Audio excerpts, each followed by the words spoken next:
Well, you're watching World Talks on TVP World. My name is Sascha Fahrbach. Nuclear power is key to reconciling both independence with carbon neutrality. French President Emmanuel Macron emphasized that at a nuclear energy summit in Paris, highlighting how energy policy intersects with Europe's strategic autonomy. Also present, European Commission President Ursula von der Leyen, who noted that turning away from nuclear power was, quote, a strategic mistake for Europe. We ask now, is the EU vulnerable to fossil fuel dependency?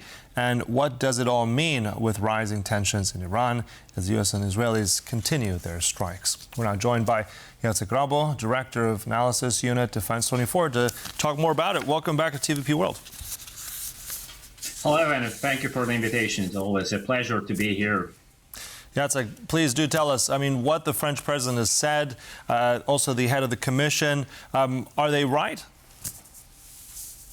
I suppose we are coming back to the major discussion about the role of the civilian and military nuclear power. When we think about it, first of all, we are watching this independence of Europe in the context of difficulties around us. As you mentioned before, the key element is how to be resilient when we have so many conflict zones where we are importing gas, LNG, or, for instance, petroleum. That's why we need to come back. That's my, of course, private assessment. And I think France is a good answer for that. Why? Mostly because France is providing a very sophisticated nuclear technology for the allies, and it's open for strengthening this partnership also with Central and Eastern European sides. And on the other hand, we are watching right now a new approach from the French government, from the French think tank side, this military field.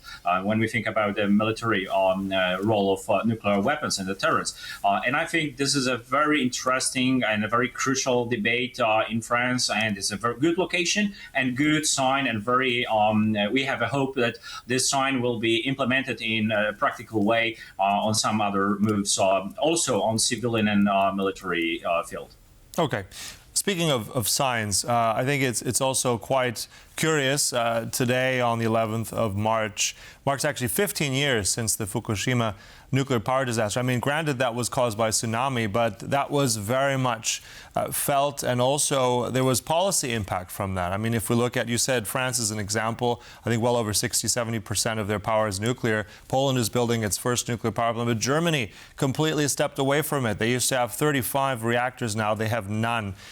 Given not just Fukushima, but generally, and what we heard from Ursula von der Leyen, is there a shift now in nuclear? Is that now a necessity of Europe's energy future? And also seeing with the dependencies we had with Russia, with the Middle East, is that now more present? Privately, I think that German move was a strategic mistake. That's, of course, my private assessment. That's why they're right now discussing how to deal with this issue in the context of Russian aggression against Ukraine and turbulences which are spreading in the Middle East. So France is giving us opportunity to withdraw from the, I think, wrong direction when we think about withdrawing from the nuclear energy. And Fukushima being used as an example to erase some of nuclear power position.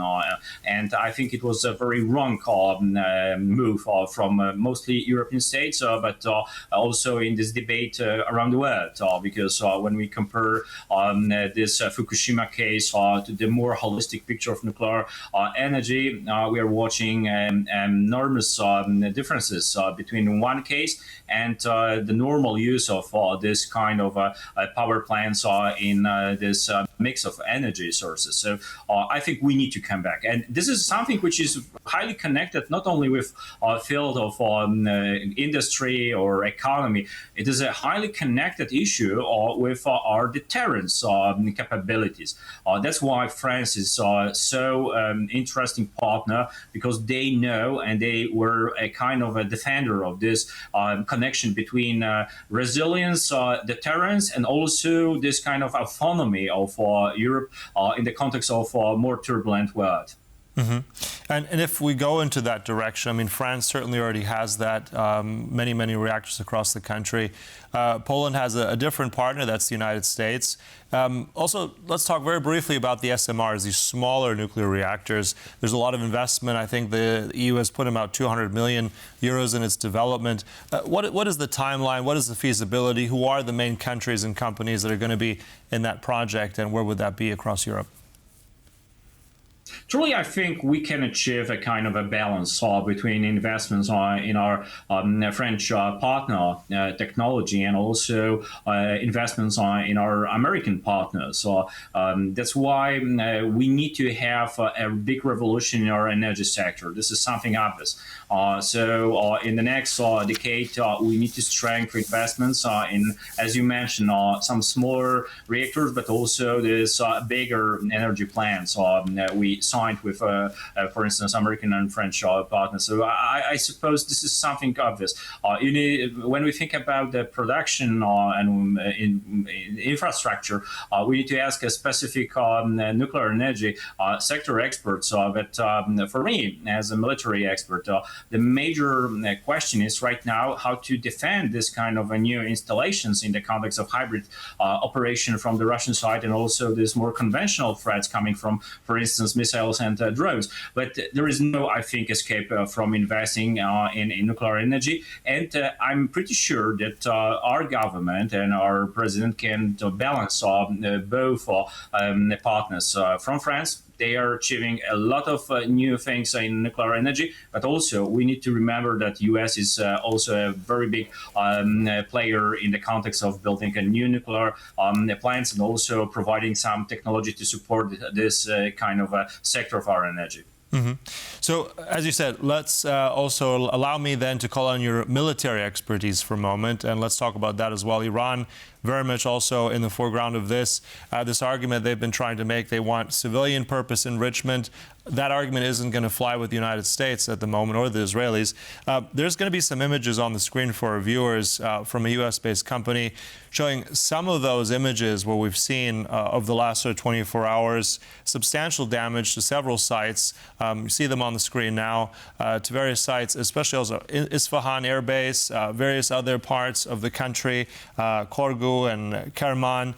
Looking at those kind of strikes, they've been quite ferocious and quite intense, especially in these last 24 hours, with also the plan to, let's say, attack and really knock out any kind of capabilities that the Iranians have in nuclear enrichment. Where do we stand with that? What's your takeaway from what you have on the last 24 hours?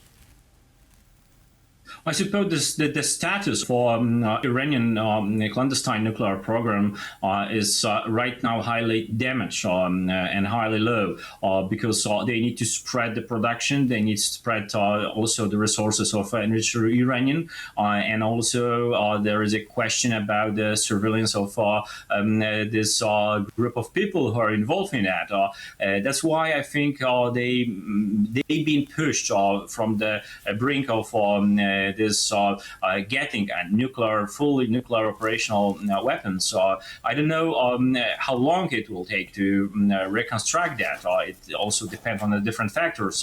Not only about the question about the budget of Iran, but it's also the question how external parties will support this kind of the moves inside this clandestine nuclear program. I'm thinking about China and thinking about Russia mostly. But so I think after Midnight operation and also after the operation from Israel, there's Epic Fury and Ryan Lion destroy a large capacity of Iranian underground nuclear program. I'm talking about an underground when I'm thinking not only about the infrastructure, I'm thinking about covering some aspects of military programs behind the civilian purpose nuclear energy program. Just one final sentence before I let you go.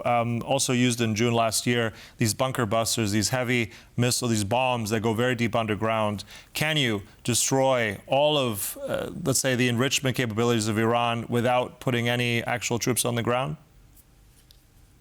I have enormous question marks. Do we have some ground operations when I'm thinking, of course, about the special forces and the intelligence services paramilitary formation? But yes, when you ask me about only airstrikes, it is always a very questionable to achieve the whole goals with only bombs or missiles. So still, I think after the conflict, we will have a discussion how to get this full picture of Iranian underground nuclear program.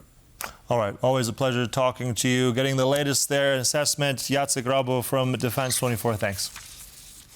Thank you very much. Thank you for watching, but stay right here on TVP World for more news and commentary. Bye-bye.